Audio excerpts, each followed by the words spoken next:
আপনি কি বাটিক করতে পারেন না কিন্তু বাটিক ভালোবাসেন? তাহলে এই ভিডিওটা আপনার জন্য।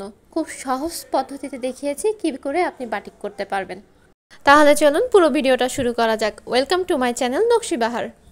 প্রথমেই আমি আমার ওড়নাটা 4 ভাঁজ করে নিয়ে তারপরে এক পাশ ওপাশ করে ভাঁজ করে নিয়েছি, অনেকটা কুচির মতো ভাঁজ করে দেওয়ার পর আমি 3 কোণা করে এটাকে সার্কেল আকারে ঘোরাতে থাকবো। আসলে এই ভাঁজটা আপনাকে দেখে শিখতে হবে, এখানে বলে আসলে বোঝানো যাবে না। তো এটা সম্পূর্ণ ওড়নাটা আমি এইভাবে আস্তে আস্তে করে পেঁচাতে ভাঁজ করে নিব। ভাঁজ করা হয়ে গেলে এটাকে আমরা বেঁধে নেব। আর এই বাঁধাটা কিন্তু অনেক বেশি টাইট হতে হবে এবং সুন্দর হতে হবে।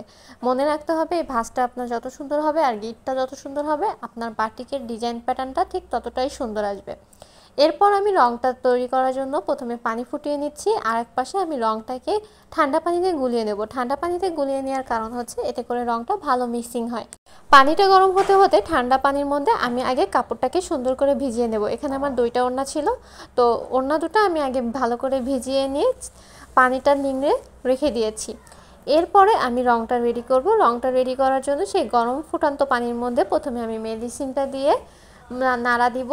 মেডিসিনটা খুব ভালোভাবে পানির সাথে মিশে যাওয়ার পরে আমি যে রংটা মিক্স করে রেখেছিলাম ঠান্ডা পানিতে, সেই ঠান্ডা পানিটা এই গরম পানির মধ্যে একসাথে দিয়ে সুন্দর করে মিক্স করব। এই মিক্সিংটা যেন ভালো হয়, কারণ মনে রাখতে হবে মিক্সিং ভালো হলে আপনার রংটাও কিন্তু ভালো হবে।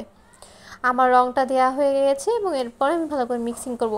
হ্যাঁ, মেডিসিনটা দেওয়ার সময় কিন্তু সাবধান যেন কোনোভাবে হাতে ছিটে না আসে, কারণ বুঝতেই পারছেন যেহেতু এটা মেডিসিন, হাতে লাগলে জ্বলাপোড়া করতে পারে। রংটা রেডি হয়ে যাওয়ার পরে আমি এটার ভিতরে আমার ওড়নাটাকে ডুবিয়ে দিব এবং এটা আমি 10 মিনিটের জন্য রেখে দিব।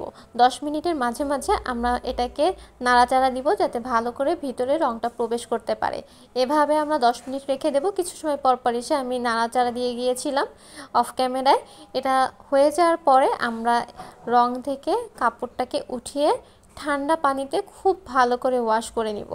ওয়াশ করার সময় মাথায় রাখবেন যেন গিঁটটা খুলে না যায়। গিঁটটা তখনই খুলবো যখন আমাদের কাপড় থেকে পুরো রঙের পানিটা চলে যাবে। তারপরে পানিটা ঝরে যাওয়ার পরে আমরা বাঁধনটা খুলে নিয়েছি। বাঁধনটা খোলার সময় একটু সাবধানে খুলবেন যেন কাপড়ে আবার কেচি লেগে না যায়, তাহলে কিন্তু কেটে যাওয়ার ভয় থাকে। তো বাঁধনটা খোলার পরে এই হলো আমার ফাইনাল রেজাল্ট। আলহামদুলিল্লাহ, মাশাল্লাহ, ডিজাইন প্যাটার্নটা ঠিক যেরকম চেয়েছিলাম সেরকমই আসছে। আর রঙও কিন্তু ওঠেনি। 2-3 বার ধোয়ার পরে হালকা কষ উঠেছে, তারপরে আর এক বিন্দু রঙও ওঠেনি। আপনারাও চাইলে এটা খুব ইজিলি করতে পারেন। শুধুমাত্র দোকানে যেয়ে বলবেন যে আমি ভ্যাট বাটিক করতে চাই, ভ্যাট বাটিকের রং দিন।